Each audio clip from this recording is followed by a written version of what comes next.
Le métier d'infirmière évolue profondément, la consultation infirmière est l'un des symboles forts de cette évolution. Longtemps pratiquée sans cadre explicite, elle a été vraiment reconnue par la loi 2025. Donc si tu es infirmière ou infirmier et que tu te poses des questions sur ce que c'est que la consultation infirmière, tu te demandes surtout qu'est-ce qu'une consultation infirmière, comment est-ce que je peux l'appliquer moi dans mon exercice infirmier, quels sont les avantages aussi de l'intégrer dans ta pratique et est-ce qu'il y a une valorisation financière pour cette consultation infirmière. Bien aujourd'hui, je vais donc tout t'expliquer.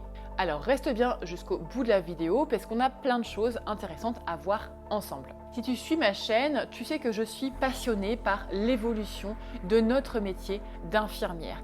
Dans cette vidéo, je vais te parler de l'une des pratiques les plus récentes et les plus intéressantes dans notre profession, la consultation infirmière. Cette consultation, elle permet de prendre en charge certains patients en dehors des circuits classiques. Mais il faut savoir déjà comment est-ce que ça fonctionne concrètement. Donc aujourd'hui, tu vas tout savoir. Qu'est-ce qu'une consultation infirmière? Pourquoi est-ce qu'elle est importante et comment est-ce qu'elle peut être bénéfique pour toi et pour tes patients. Une consultation infirmière, c'est une rencontre entre un patient et une infirmière dans un cadre spécifique où l'infirmière, elle assume un rôle de prévention, de suivi ou d'évaluation. En résumé, l'infirmière, elle évalue la situation du patient, elle prodigue des soins ou de l'éducation à la santé et lui donne des conseils adaptés à sa condition. Il ne s'agit pas de soins médicaux au sens strict, mais plutôt d'une prise en charge qui fait le lien entre le patient et d'autres professionnels de santé par exemple. C'est un concept important qui permet de mieux structurer notre rôle de soignant tout en répondant à un besoin croissant de soins de proximité. D'ailleurs, avec l'évolution du système de santé, cette pratique, elle s'est beaucoup développée, surtout dans le cadre des maladies chroniques, également le suivi post-opératoire ou encore la gestion des soins à domicile.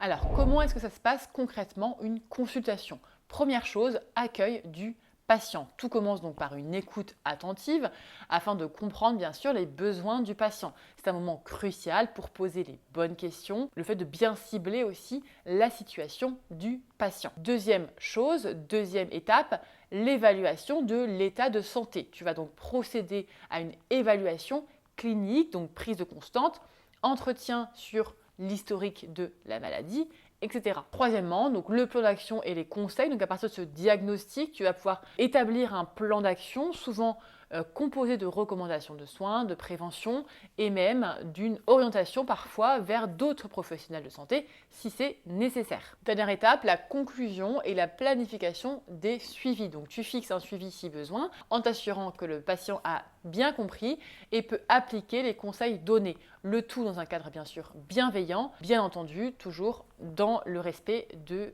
patients. Et maintenant parlons de l'aspect pratique, celui qui intéresse souvent tout le monde, la rémunération. Donc en France, le tarif d'une consultation infirmière est relativement flexible et varie selon le type de soins et la structure dans laquelle tu exerces. Si par exemple tu es en libéral, tu peux facturer ces consultations sous certaines conditions. Mais attention, il n'y a pas encore de code spécifique dans la nomenclature des actes médicaux pour les consultations infirmières. En tout cas, pas encore. S'il y en a après cette vidéo, je les mettrai du coup en description pour te préciser. Dans les établissements de santé, c'est souvent intégré dans le parcours des soins complexes et il peut y avoir des financeurs publics pour les actions de prévention. Donc oui, ça peut être rémunérateur, mais il faut bien comprendre les critères pour bien facturer et être payé correctement. Pour bien réussir ces consultations, tu devras avoir certaines compétences spécifiques, comme par exemple le raisonnement clinique, donc pour évaluer correctement la situation du patient et proposer un plan d'accompagnement adapté à ses besoins, à sa pathologie. Ensuite, des compétences en communication, bien sûr, puisque l'échange avec le patient est essentiel pour bien comprendre ses besoins et aussi bien le conseiller et l'orienter. Et ensuite, également, éventuellement, une formation complémentaire. Il existe plusieurs diplômes universitaires ou formations spécialisées, comme par exemple l'éducation thérapeutique du patient, qui peuvent t'aider à approfondir ses compétences et aussi te permettre de travailler sereinement. En résumé, la consultation infirmière est une pratique essentielle qui permet d'améliorer la prise en charge des patients tout en valorisant notre profession infirmière. Mais c'est aussi un domaine à part entière qui nécessite des compétences spécifiques et aussi une bonne organisation. Si tu es intéressé par cette pratique, je te conseille de te former pour pouvoir l'intégrer à ta propre activité. S'il te manque certaines compétences et que tu sens que tu as besoin d'approfondir un peu ce domaine. Si la vidéo t'a été utile, n'hésite pas à la liker et à t'abonner pour plus de conseils, pour plus de contenu sur notre profession et à me dire aussi en commentaire ce que tu penses de la consultation infirmière, si tu as déjà pu la pratiquer et me dire si tu as plus d'infos sur ce sujet. J'attends vos retours avec impatience, en toute bienveillance toujours dans les commentaires et je te dis à très vite pour une nouvelle vidéo.